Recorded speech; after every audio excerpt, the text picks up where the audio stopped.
This is the great videomaker SD500B B color 500 light single cob chip LED light, and we are going to make an in-depth review and compare it also to some slightly higher price competition just like the Nanlite 500. Let's go straight into it. Small disclosure, GVM sent me over this unit to check it out, understand all the specs and features, use it in a wide range of scenarios, and understand if this light will be great for my production and share my experience with my audience. You get the light in this great protective soft shell carrying case with all the accessories: GVM SD500B, the controller unit, the reflector, the cables, and instruction manual. Okay, so this is a big bore production styled LED cob light without any means. The complete build is metal with different color finishes, mostly red, and the great looking GVM logo also illuminates once it's powered on. This is a single chip LED cob light boosting up to 500 watts of pure LED power at a whopping 61,600 lux with the reflector on at 1 meter distance. Color rendering index is 97. The product net weight is 5 kilos and the controller net weight is 2.6 kilos. And with the reflector, cable and bags, we are looking at a weight of approximately 10 kilos when using the dedicated bag. So take in mind the weight ratio for a production light just like this. There's a big heatsink dissipation unit inside, and the lower part there's also an active cooling fan. The front is of course Bowens mount. The big chunky controller is pretty greatly engineered with a great sturdy design. The controller quick fixing clip will make sure that your controller unit have a sturdy fix time on your light stand. And the controller has a great handle for transporting. On both sides there's option for a V-Lock battery, and to operate this unit you have to have both of them. 500 watts of juice will be drawn pretty fast at max power.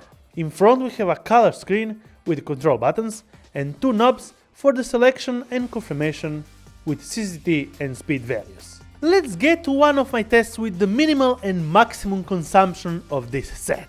The actual minimal power consumption is 21 watts at 0.1%, around 3500 CCT. The max consumption of the LED light in full power is 530 to 540 watts, in 100% powered at around 3100 kelvins. So made if you are using a big power chunky light like that with a smaller power station and amount of time that you will have while shooting outside. With my power station from Bluetti with 448 watts, I will get approximately 45 minutes of full power out of this light, and that's actually pretty great. And if I'm using this bigger 1400 watt capacity Bluetti, well, I can get out of this a couple of hours without any problems. Entering the menu settings, you will be able to choose a vast variety of lights and effects. CCT from 2700 kelvins all the way up to 6800 kelvins, with the scale percentage from 0.1 all the way to 100. And the scale dimming option is pretty smooth.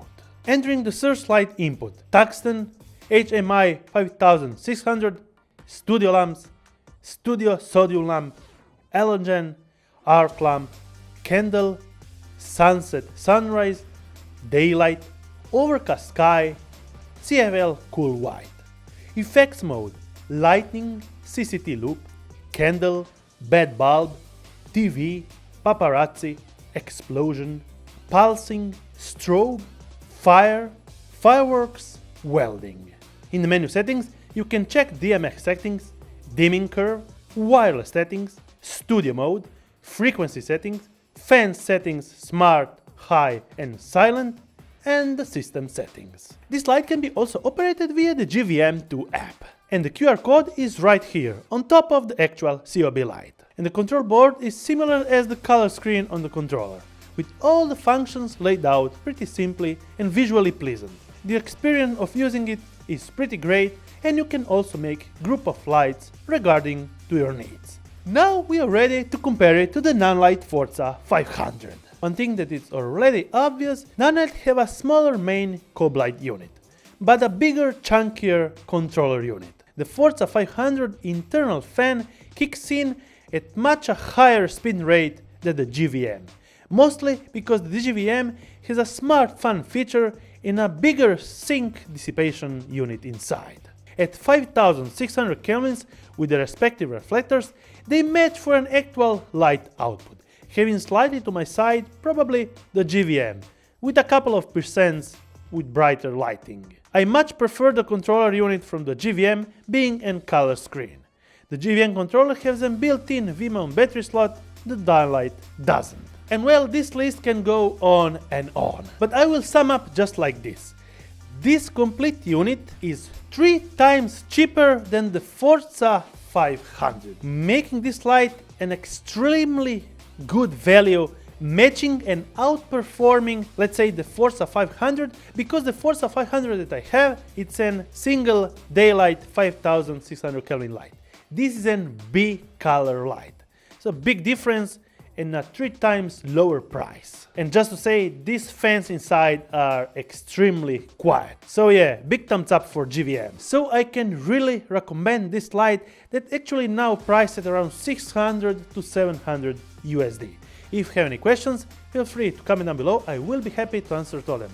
Till my next one, thumbs up if you liked it, subscribe with the bell icon to get notified every time I make a new video, and see you on my next one.